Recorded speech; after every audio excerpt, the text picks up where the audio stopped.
Christian movies. You're probably familiar with a certain form of media that is attempting to make it as easy as possible to teach young adults and children about the religion in the most entertaining way possible, but not too entertaining because then you're sinning. No kickflips, no trespassing, no throwing jello at houses, nothing cool. I haven't ever really dove into a piece of religious media on my channel before, but in my terrible movie suggestions form that you can find in the description, somebody suggested the movie Joshua and the Promised Land. By the poster, you can already tell that we're dealing with something special here. I had seen that other creators have made videos on this, such as Critical and this other creator Saberspark years ago, but I specifically avoided watching those because I wanted the raw experience of seeing this movie myself without any context whatsoever. We're bringing it into the modern age. This movie's got magic, okay? It's got demons. It's got war. So join me as we take a look at the animated Christian movie from hell.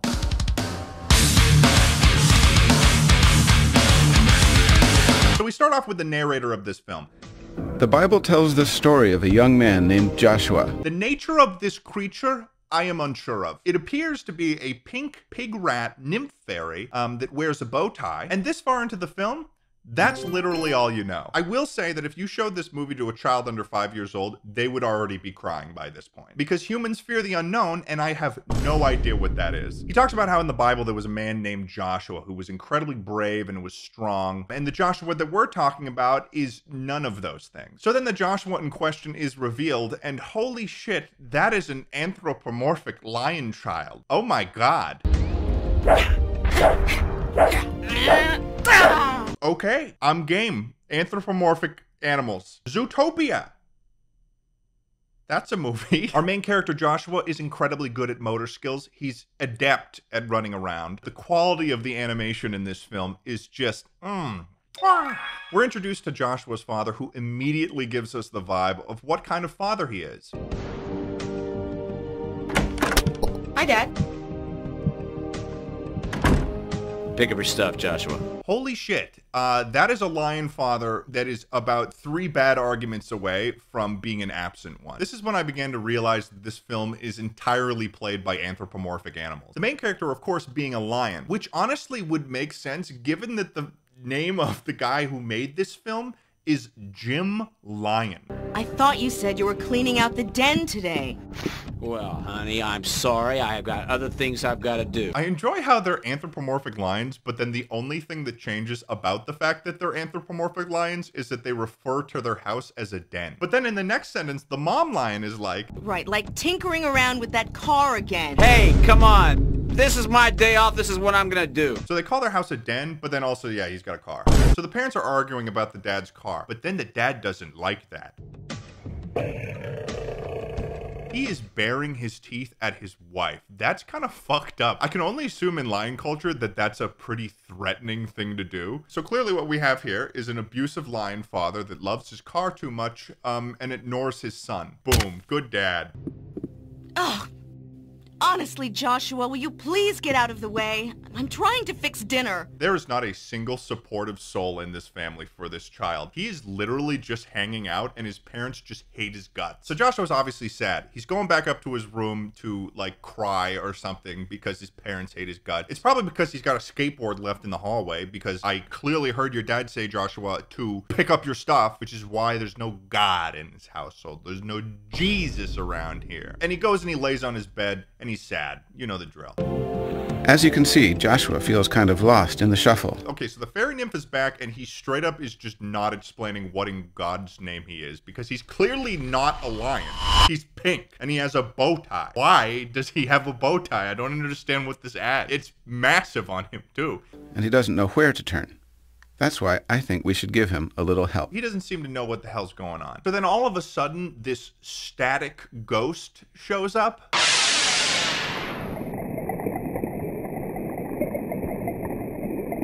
I don't know how else to explain what this is. It's like it's a ghost made of static. And this ghost starts looking through all of Joshua's toys, and you'd think to yourself, oh, maybe he's going to possess one of those toys and then start talking to Joshua through that, right? Wrong. He then turns around and then just goes up to Joshua, and then in the most gentle voice I have ever seen.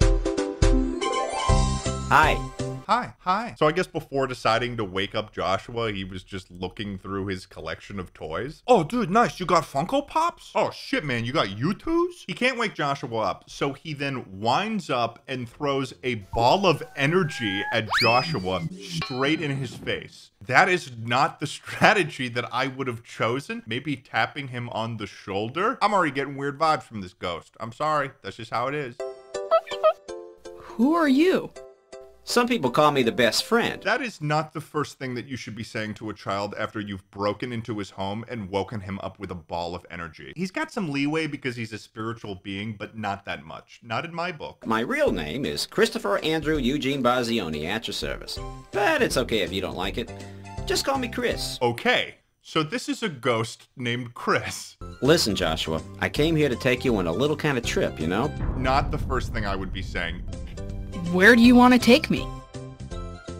I can't tell you that till we get there. We are less than 5 minutes into the film, and this has all of the signs of a run-of-the-mill abduction right now. I think the usage of the phrase little trip is probably the most problematic for me. 90% of the time, when a character in a movie says, we're gonna go on a little trip, it has proven to never be a good thing. Come on. You trust me, don't you? I guess. Why? Why? Why would you immediately trust this floating ghost? And why does the ghost have to use the phrase, come on? You trust me, don't you? He's peer pressuring this child into going on a little trip with him, and then he won't tell him where. So Joshua, utilizing his terrible decision-making skills, decides to go to an unknown location with a floating ghost. He has to hold Chris's hand in order to travel with him. And there's this moment in the animation where the fairy absolutely dislocates Joshua's arm as he's floating up into the air, and they don't even hide it. They add like a punching sound effect to it. From there, they just rocket out of the house, and then they do a jump into hyperspace. The first thing that Chris shows Joshua is the biblical story about how God had freed the enslaved Jewish people, and they were escaping from Egypt, but the Pharaoh didn't like that. Oh no, he didn't. So we see the Pharaoh in question, who definitely has the walk of a Pharaoh, and he's got the voice of one too. Get me my chariot! Also, a side note, I find it fascinating that it's been established that all of the characters in this film are bipedal versions of animals, but then Jim Lyon includes ancient Egyptian depictions of humans on this building. Like, those are humans. Does that mean humans are canon? That increases the confusion of this entire story, like tenfold. I'd like to appreciate how smooth this man's chariot is. That is riding in luxury. You know, some people just never learn. God could hit them right over the head with a big, thick hammer, and they still don't get it. What doesn't he get? When you fight against God, you always lose. Just like that Pharaoh there is about to find out. Not slavery is wrong. The only reason why we have a problem with slavery in this context is because God wasn't a fan of it. So the army of the Pharaoh departs to catch the Jewish people, and we'll see this several times over the film, but some of the chariots have a completely different perspective. Like, where is he going? He's on a completely different mission. Thus far, I've been a big fan of when Joshua and Chris the Ghoul are traveling from place to place, especially in this clip that I'm about to show you, because whenever they are traveling around, it's less like it's this magical ride with a Christian ghost, and more like he's just pulling Joshua at the speed of a fighter jet. So there's this big fire that was created by God that prevents the Pharaoh's army from advancing and catching the Jewish people. And Joshua wants to check out the fire, but Chris doesn't let him, and he says, Sometimes a no means maybe, I'll grant you that. But when it comes from God, a no means no. Sometimes a no means maybe? This ghost is a registered sex offender. Everything he said, besides a lesson about God, has been sus at the very least. So now the prophet Moses is introduced, and you can tell that he's Moses because he's got a staff, and he's also got a beard. The only character with a beard in the whole film. According to the Bible, Moses is the guy God picked to do all his miracles and lead the slaves to freedom.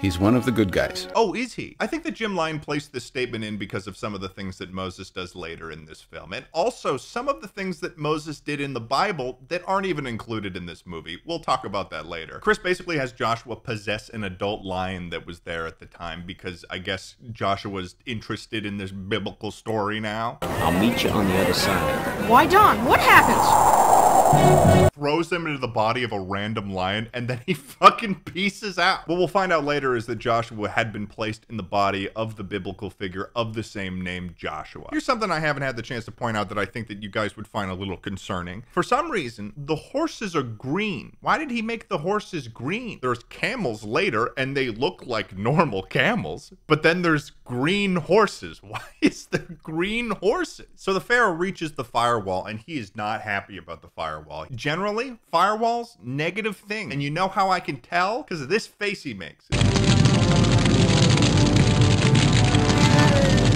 We all know what happens next. Moses parts the Red Sea and all of the Jewish people walk to the other side and they're safe and sound. And then the Pharaoh tries to go through and they get absolutely dunked on by the ocean and God. Not only were they killed by the force of the water pressure falling upon them, they were eaten alive by sharks. Everyone is cheering that they're safe now, and Joshua is just this stone-faced badass for some reason.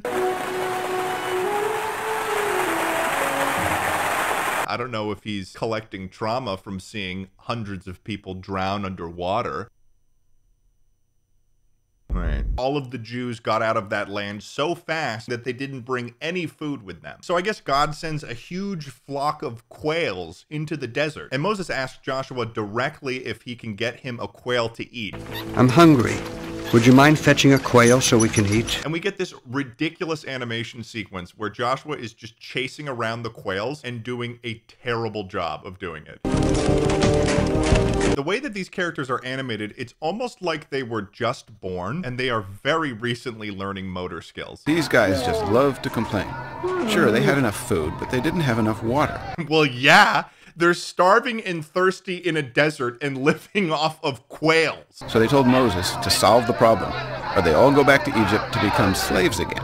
To who? You literally just watched with your own eyes as the Pharaoh was swallowed by the Red Sea. I'm sorry, man, but there's no going back now. But Moses, being the homie that he is, manages to get them some water. Uh-oh, bad news is on the horizon, though, because the Amalekites are preparing to attack. Don't believe me? Listen to Moses.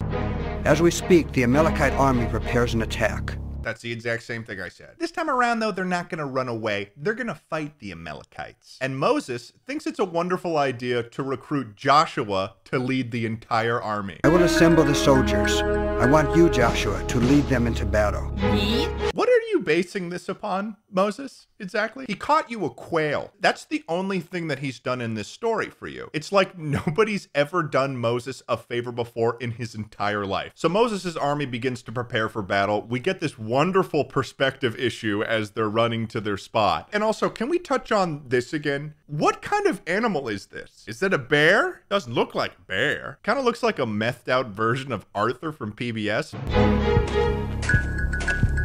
I just find it funny that this child who was just complaining about having to walk several miles to cross the Red Sea. I'm tired.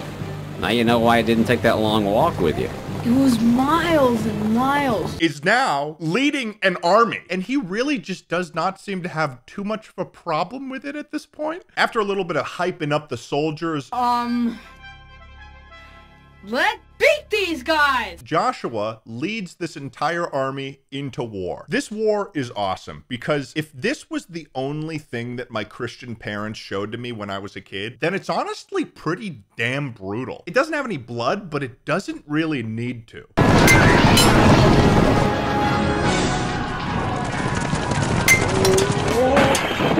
I don't know what it is about the tiger characters in this war, but they are pulling some serious weight. There's this one shot of a dude that slices a man off of his chariot. One of the tigers does this badass spin move and knocks another guy off of his chariot. Then this other tiger guy is like, yo, Josh, want to try something wild and wacky? And Joshua smiles like he's saying, fuck yeah, baby. And then they hop on this chariot's horses, steal the horses, and then just beeline it into the middle of the battle like they're actually insane. I haven't really seen the chariots be successful thus far. I don't know what their tactical usage is in the nature of this war. I'm only seeing people in chariots get their asses kicked. Next up, we've got these hammer soldiers that are just, they are putting in work. They are demolishing demolishing people. It was at this point of my screening of the movie, though, that I realized that this is a child experiencing this. He is being put in a situation by Chris where he is killing people. The maximum age that I would place Joshua at is like 7. Granted, they do want to kill Joshua, but he is without hesitation whatsoever slashing and stabbing these guys like he's been doing it for 50 years. Also, who is this tiger character? He's absolutely fucking goated. He's like the John Wick of the Bible. This is insane.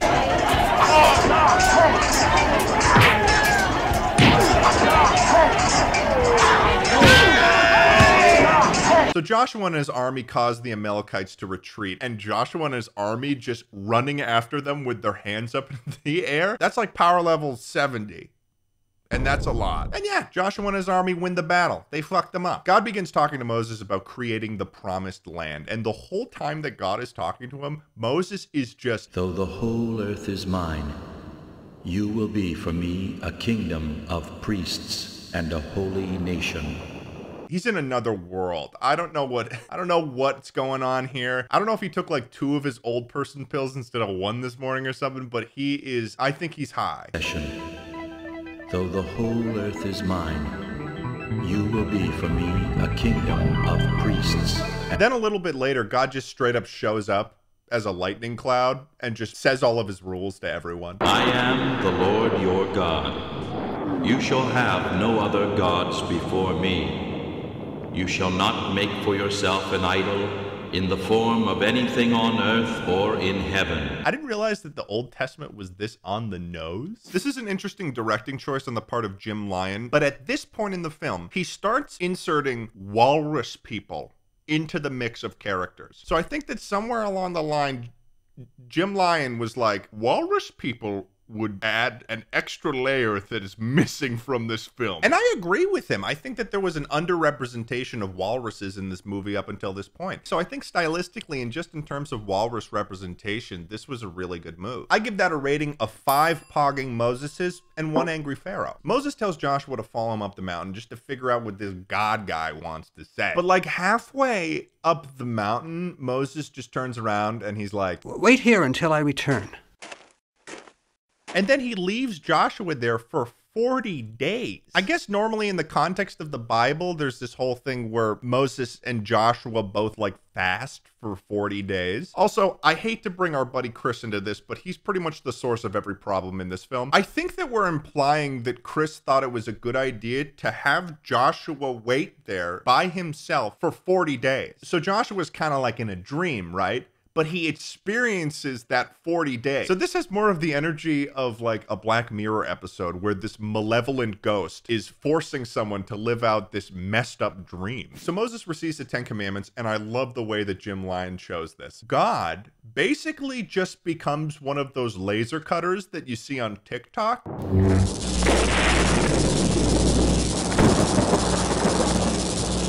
I don't know what else to refer to this to. God is using laser cutting on the rock. So Moses has got the tablets, they head back down the mountain, and they start to hear singing from the freed slaves.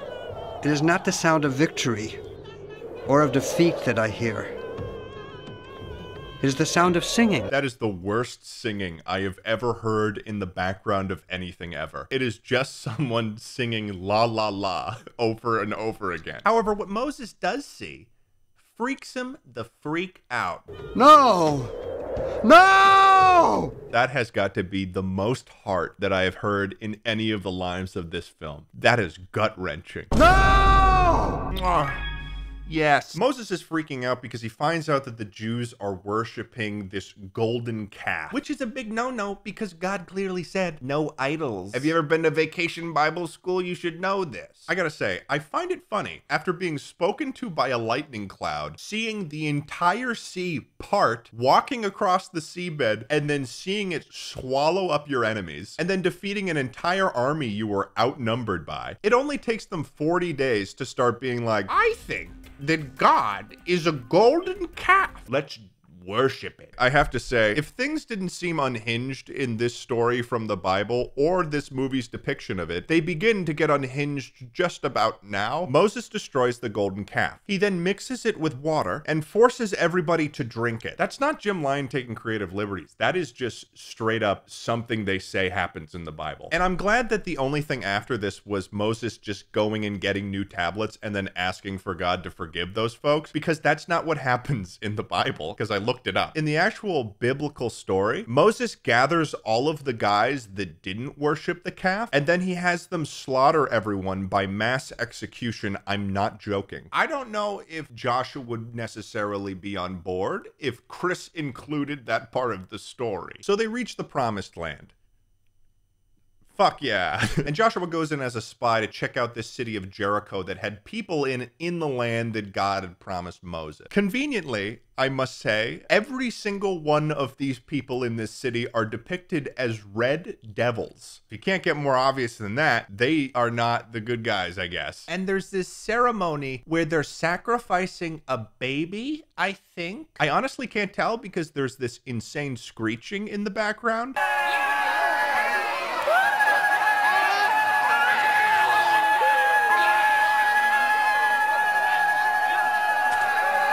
So Joshua returns to the camp and he's feeling pretty bad because he obviously doesn't want to kick all of these people out of this city because they live there. I'm not a genius, you know, but even I can tell something's wrong. Well, yeah, Chris, you made a child participate in a war, the killings of hundreds of people, and then you had him stand next to Moses as he broke down a statue and forced people to drink it like a deranged psychopath. He's building up a sizable portfolio of trauma, and it is entirely your fault, Chris. So Joshua presents this problem to Chris about them not being able to move into the promised land unless they get rid of these people. And this is where kind of the fucked up part happens, where Chris is like, Josh, when you were scouting Jericho, did you see anything weird? What do you mean? Like evil, bad. They killed a baby. Ritual sacrifice. Don't you see? These people are doing things detestable to God. We gotta get rid of these people because they're breaking laws that they wouldn't have even known about because the laws were written last week. The point is, they're breaking all 10 commandments and God has decreed they've got to go. Well, I guess if you put it that way. Good man. I don't know if this is clear to you guys at this point, but Chris is literally gaslighting a child into performing genocide now. I knew something was wrong with him at the beginning, so, you know. So the people in charge, including Moses, say that they have to go fight the people that live in Jericho. And the rest of the community, they're not so sure that they can beat him. So their first idea is to get angry and then start saying, Stone him! Stone him! Stone him! Stone him! So what the film says is that God made them wander the desert for 40 years like an asshole. Because apparently... Because they were afraid to do the right thing. Which I could only assume would be kicking all of those people out of their land. And I also assume probably killing them. There's also this one clip where God is punishing some of them by literally opening up a hole in the earth and just letting them fall in. I gotta say, God's decision making, it is getting questionable by the minute. And if you don't believe me, even Moses was condemned to die in the desert when he didn't complete a game of Simon Says with God. He was angry and he hit this rock with his staff twice. God had told him to call forth water from the rock with his voice, not to hit it with his staff.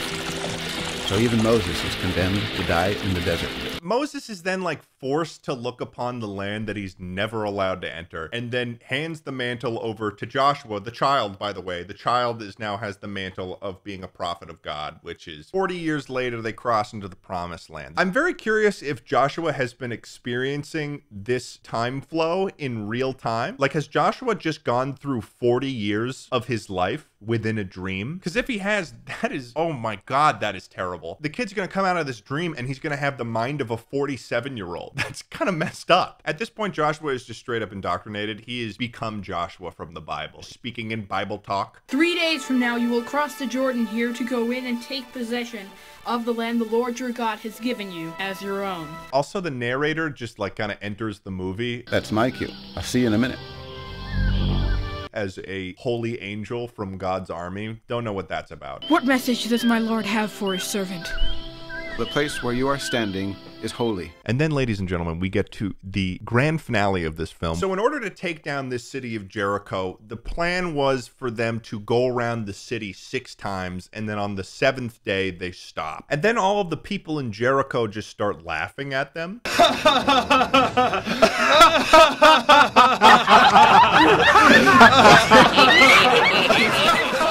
Which in most stories is usually a bad sign when you're the bad guy. Although they don't know that they're the bad guy, they just live there. And it is at this point, ladies and gentlemen, that the most insane moment happens in any terrible movie that I have ever seen in my entire life.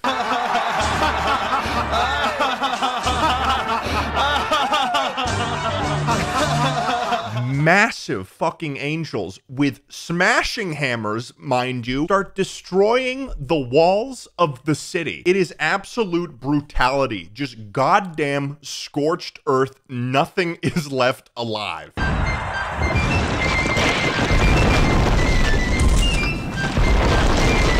Women and children, gone, killed. Old people, fuck them, they're gone. They're smashed under the hammer of God. The only thing that would make this funnier is if Joshua turns to the camera and just threw up a thumbs up as this city is getting wiped off the face of the planet. And then after the city is just positively obliterated, a rock turns into a devil head that just growls and then flies away.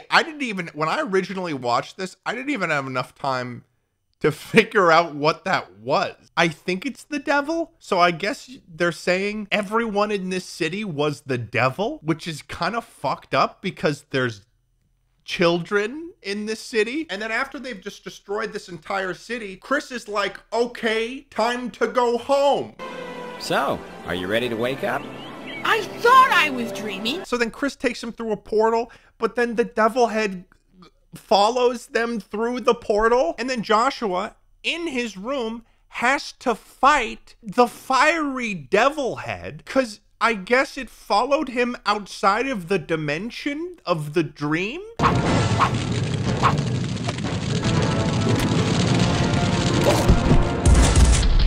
He defeats the devil with like a wooden fucking prop sword, and it turns back to a rock, and then Thanos snaps away. So Joshua's out of his dream, right? And it's basically like he's just taking a nap. He goes downstairs to have dinner with his parents, and they are still arguing. Please stop. I don't care about Grace right now. I'm hungry. I'm sick of this. First it's the car, now it's dinner. Wine. But then the moment that Joshua sits down, without saying a word, his family apologizes for no reason. I'm sorry I yelled at you, honey. I forgive you. Darling, Yes, dear? I'm sorry I yelled at you. I'll try to spend some more time with you. With both of you. He didn't say anything about God. He didn't say anything about forgiveness and Moses and Jesus and Joseph. They were literally just arguing before Joshua came in. And then they just decided, we're sorry. And then the movie ends, and then that's it. Jim Lyon, you are the Prince of Peace. How dare you make such an atrociously wonderful film, you goddamn genius. But you know, Joshua's terrible father would have had an easier time purchasing parts for his car if he had Current, the future of mobile banking and the sponsor of this video. Listen, a problem that I know as a 24-year-old YouTuber that has little to no life skills is that finances are a confusing and overcomplicated process, and they hurt my little brain. Luckily for me and you, though, there's Current, which helps you save, spend, and manage your money better and securely. If you're unaware of what Current is, it's basically the banking of the future. It's entirely controlled through your phone, your mobile device, your doodad. You get a Current card that's just like this, and you can spend your money buying ridiculous things. For instance, when I went to buy frames to put these ridiculous, obscure cereal art in, such as the unicorn cereal. You guys should remember this. And there's more. Current and I are giving away $5,000. Just use my code TED when you sign up, and we'll be giving away $500 to 10 random people. Just go to the link in the description, use the code TED, and you're ready to rock. Thanks to Current for sponsoring this video, and I will see you guys in the next video, whenever that is. Goodbye.